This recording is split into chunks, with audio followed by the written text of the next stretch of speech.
everyone, I'm Kaylee from Sidewalk Ready Everyday Fashion, and I am finally back with another hair tutorial for you.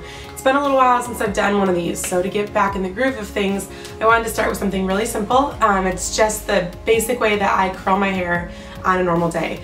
I haven't done one of these since I cut my hair, so I thought I would share it with you, and maybe those of you with shorter to medium length hair could get something out of it. So to get started, I'm just going to section out the bottom part of my hair. I am using a 1-inch curling iron. This is by Hot Tools.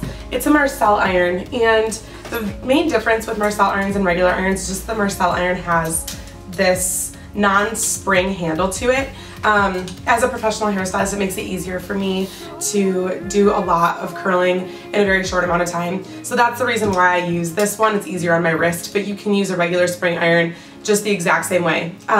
So basically, the biggest thing with this is just where you start your curl. I've had a lot of clients complain about their curl falling out and them being left with just a little bit on the ends by the end of the day.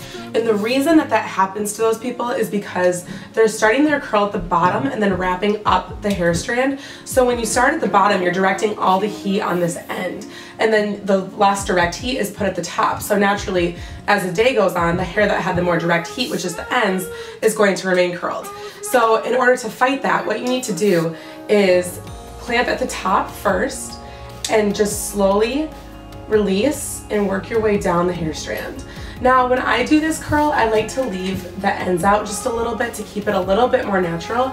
But if you want a more done look, then you can bring the ends all the way through. So the first section is done. Both sides are curled away from my face, and in the back, I just switched directions. So they're going in opposite directions in the back.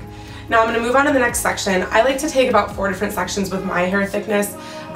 This might vary based on how thick your hair is. Mine has about a medium density. So if yours is really fine, you might be able to get away with 3 sections. If it's really thick, you might want to consider taking some more. Now, something that my clients have also had a little bit of an issue with is figuring out how to use their curling iron to get it to curl away from their face.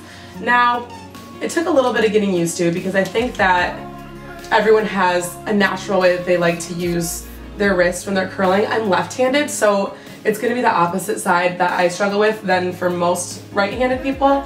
But what I found, in a way that's pretty easy to explain it, is you need to make sure that the top of your curling iron is always facing upwards. So when you clamp the hair, you want that to be facing up, and the clamp is going to be facing forward. So the nose is up and the clamp is facing towards your face.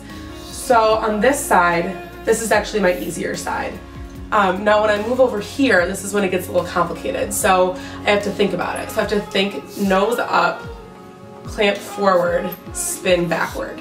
So if that's something that you struggle with, don't be ashamed. It happens to all of us. Just think about those tricks. And you always want to focus on the direction of the curling iron, and then you'll get the hang of it. I've been doing it long enough that I don't really have to think about it anymore. It just has become second nature. So I'm going to go through and curl the rest of my head, and then we'll finish with the top section, and I'll show you how I like to finish the style out. I could see for miles, miles, miles.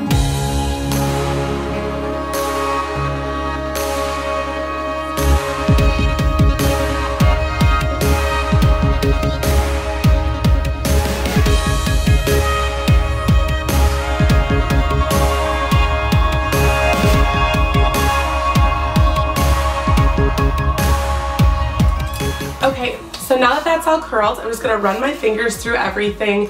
I don't really like mine to be too spirally. I like to keep it as natural as possible.